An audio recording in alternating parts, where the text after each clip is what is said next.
जो पास में आ गया, नजदीक आ गया, समर्पित हुआ, अपने आप को उनके चरणों में डाला, तब उन्होंने जितनी झलक दे दी उतना वो समझ पाया, पूरा नहीं समझ पाया। इसलिए नानक देव जी क्या कहते हैं, सदगुरु की बात छोड़ो, नानक देव जी सिर्फ एक साधु के बारे में कहते हैं। साधु जो सरल हो गया, जो साधने लगा, जो अपने आप को जिसने साध लिया। साध की गति वेद न जाने, साध की गति को वेद नहीं जान सकता। जेता कहे तेता बखाने, वेद कितना बखान कर सकता है जितना उसमें लिखा है। जितना साधु ने लिख दिया, वेद किसने लिखे, संतों के, शास्त्र संतों के लिखे। जितना उन्होंने लिख दिया उतना ही तो बताएगा वो, उसे ज्यादा कहां से बता देगा। आपने एक शास्त्र लिखा, आपने एक पुस्तक लिखी, आपने आपके बारे में उसमें लिख दिया। आपने जीवन में 1, 2, 4, 10 घटनाएं लिख दोगे, आप अपने पूरे जीवन को किताब में कैसे उतारोगे? आप नहीं उतारा जा सकता। एक अनुभव को भी उतारना बड़ा मुश्किल है। सही सही तरीके से कोई घटना आपके जीवन में है, उसको आप लिख नहीं पाओगे। आप बड़ी कोशिश करके लिखोगे भी ऐसा हुआ था, लेकिन जो हुआ था वो नहीं लिख पाओगे। वो करीब चूक जाएगा, वो पीछे रह जाएगा, वो नहीं देख पाएंगे। तो एक पुस्तक के अंदर, एक शास्त्र के अंदर, एक अपने अनुभव को कितना डाल सकते हैं। वो बहुत कोशिश करेंगे डालने की, तब भी पूरा नहीं डाल पाएंगे। कि साध की वेद न जाने, जेता कहे तेता हो। नानक देव जी कहते हैं साधु की क्या मानता है, क्या गति है, वो तो वेद नहीं जान सकता। वो तो उन्होंने जितना लिख दिया, जितना बता दिया, उतना वो कोई सुन लेगा, समझ लेगा। और ब्रह्म ज्ञानी के बारे में तो नानक देव जी कहते हैं ब्रह्म ज्ञानी की गति ब्रह्म ज्ञानी जाने। उन्होंने कहा ब्रह्म ज्ञानी की गति परमात्मा भी नहीं जान सकता, दूसरा नहीं जान सकता। दूसरे की बात उन्होंने लिखी नहीं, कही नहीं कि ब्रह्म ज्ञानी की गति तो सिर्फ ब्रह्म ज्ञानी ही जानता है कि ब्रह्म ज्ञानी क्या है। ये बात तो ब्रह्म ज्ञानी जानता है, दूसरा नहीं जान सकता। दूसरा जान लेगा तो उससे मान हो जाएगा। तो ब्रह्म ज्ञानी महान है, कितना महान है, कैसा है, वो उसी गति तो वो खुद ही जान सकता है, दूसरा नहीं जान पाएगा। इसका अंदाजा लगाना मुश्किल है। तो सदगुरु के बारे में कौन क्या कर सकता है? जब एक साधु के बारे, एक साधक के बारे में, संत के बारे में, ब्रह्मज्ञानी के बारे में कुछ नहीं कहा जा सकता। एक सदगुरु के बारे में कुछ बोलना असंभव है। सदगुरु जितना किसी को जनाता है उतना ही आदमी जान पाता है। जैसे सदगुरु का स्वरूप, तभी तो गुरु जी कहते हैं क्या दर्शन करने आते हैं, गुरु जी के दर्शन करते हैं। क्या दर्शन करोगे? ऊपर से चमड़ी देख के चले जाओगे, वो दर्शन थोड़ी है। चमड़ी को देखना कोई सदगुरु का दर्शन करना थोड़ी है। हालांकि उनका जो स्वरूप है वो भी परम पवित्र होता है, उसकी भी मानता है, वो भी उनके दर्शन से भी लाभ होता है, उनके संपर्क से भी लाभ होता है, क्योंकि उनके अंदर भी वो आभा है। जैसे अब हम लोग अग्नि के ऊपर बर्तन रखते हैं, बर्तन में जल डालते हैं, जल अग्नि का जो संपर्क होता है, अग्नि जहाँ लगती है वो तो बर्तन से लगती है। और बर्तन के अंदर जो द्रव्य है, धातु है, जल है, तो वो जल द्रव्य है, उसमें गर्म होना शुरू हो जाता है। अब नीचे अग्नि है, बीच में धातु है, उसके बाद में द्रव्य है, वो गर्म होगा। वो धीरे धीरे धीरे धीरे गर्म होता होता वो जल कितना गर्म हो जाता है कि हम जल को भी नहीं छू सकते। अब वो गर्मपना जो है वो जल का गुण नहीं है, जल तो ठंडा होता है, वो गुण अग्नि का है। अग्नि तो तीसरे नंबर पर है अभी, लेकिन उसका असर जो है जल में भी आ रहा है। उसके बाद वो धातु है, धातु के बाद में वो प्योर अग्नि, वो तो बहुत पीछे है ना, लास्ट है, वहाँ तो सीधा छुआ ही नहीं जा सकता। इसी प्रकार महान पुरुषों के शरीर से भी, वाणी से भी, उनकी वाणी से, उनकी आंखों से, उनके शरीर से भी आभा आती है, उस तत्व की झलक आती है। लेकिन वो बहुत दूर है अभी, जो उनका खास रूप में जो उनका स्वरूप है, उनके बारे में व्याख्यान करना बड़ा मुश्किल है।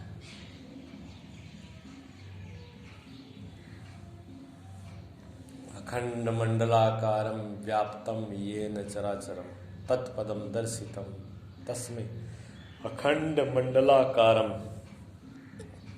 जैसे ही आकाश अखंड मंडलकारं, आकाश कितना लंबा चौड़ा व्याप्त है, कोई कैसे क्या नाप करेगा इसका, जबकि यह तत्व है, ये सीमित है। 5 महाभूतों में ये भी एक भूत है, इसकी सीमा है, ये प्रकृति है, इसको अभी गिनना नहीं कर सकता कोई, इतना व्यापक है। ऐसे सदगुरु अखंड मंडलाकारम व्याप्तम, इस आकाश से भी, आकाश की तरह प्रमाण दिया है, इससे भी व्यापक है, सत्ता वाले, चराचर सब जगह परिपूर्ण व्यापक है। तस्मै श्री गुरुवे नमः। सदगुरुदेव के चरणों में वंदना। देखने में तो वो है, ऊपर से देखने में तो कुछ भी नहीं है। तुलसीदास जी तो लिखा है इसमें, बंधौ गुरु पद कंज, रामायण में शुरू में वंदना की है कि वंधौ गुरु पद कंज, गुरु पद चरणों की जो रज है मैं उसकी वंदना करता हूँ। बंधौ गुरु पद कंज कृपा सिंध नर रूप, गुरु है क्या, कृपा के सागर है।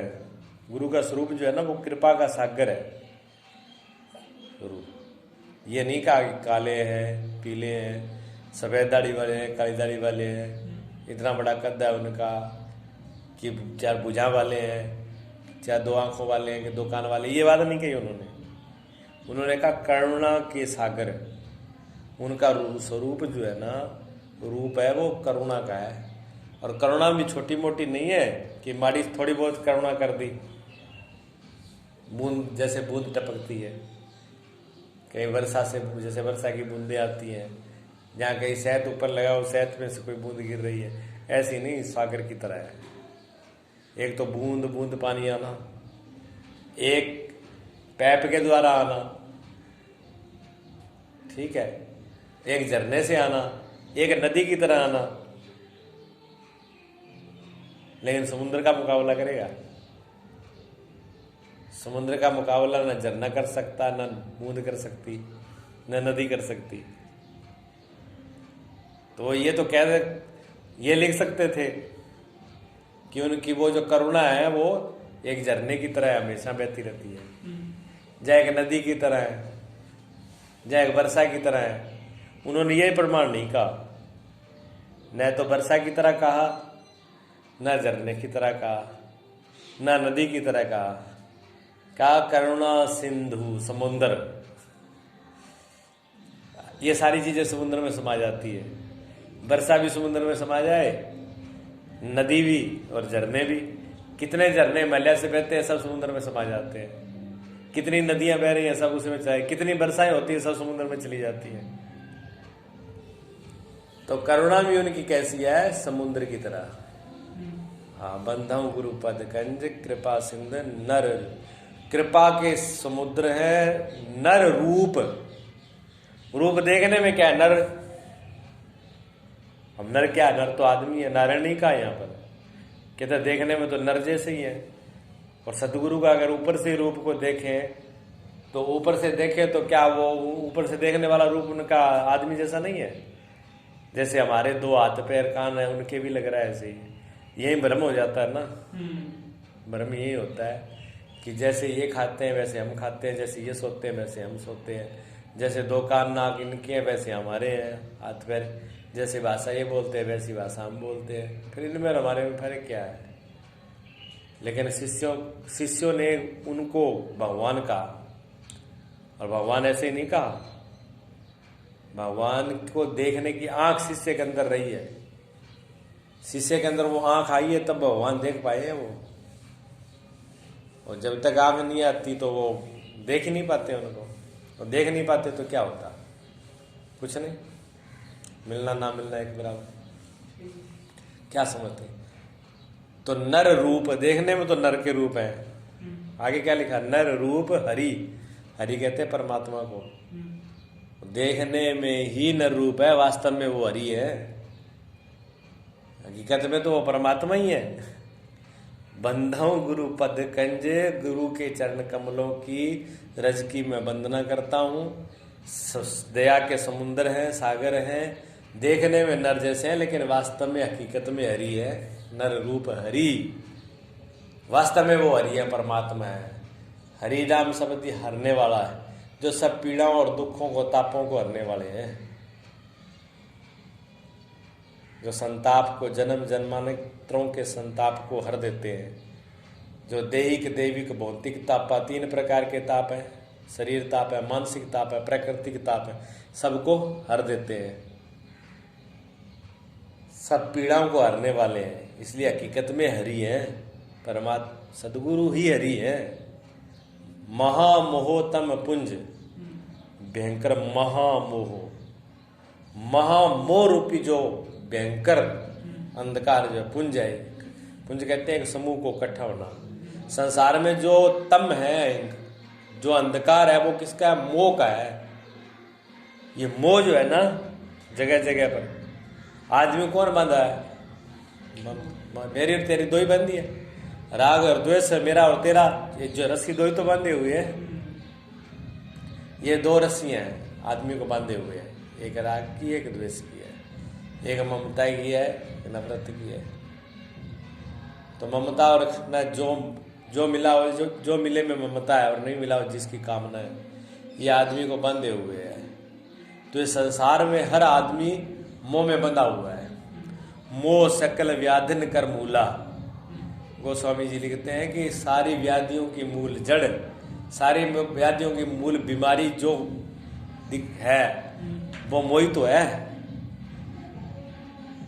तो इस मोह को खत्म करने वाले क्या है? महामोहतम पुंज, जो सदगुरु है वो क्या है? ये महामोह रूपी अंधकार को नाश करने के लिए महामोहतम पुंज जासु रवि कर, उसको कहते हैं जासु रवि। रवि कहते हैं सूर्य को। उनके जो वचन है ना सदगुरु के, वो सूर्यों की किरणों के समान है। सदगुरु के वचनों से ही ये मोह रूपी तम है, अंधकार है, ये नष्ट होगा। जैसे कितने भी रात्रि का अंधकार हो, सूर्य निकलने से वो अंधकार नष्ट हो जाता है। तो सदगुरु के वचनों में ही वो पावर है जो इस महामोह रूपी मोह को खत्म कर दे, और किसी में पावर नहीं है। ठीक है ना? तो ये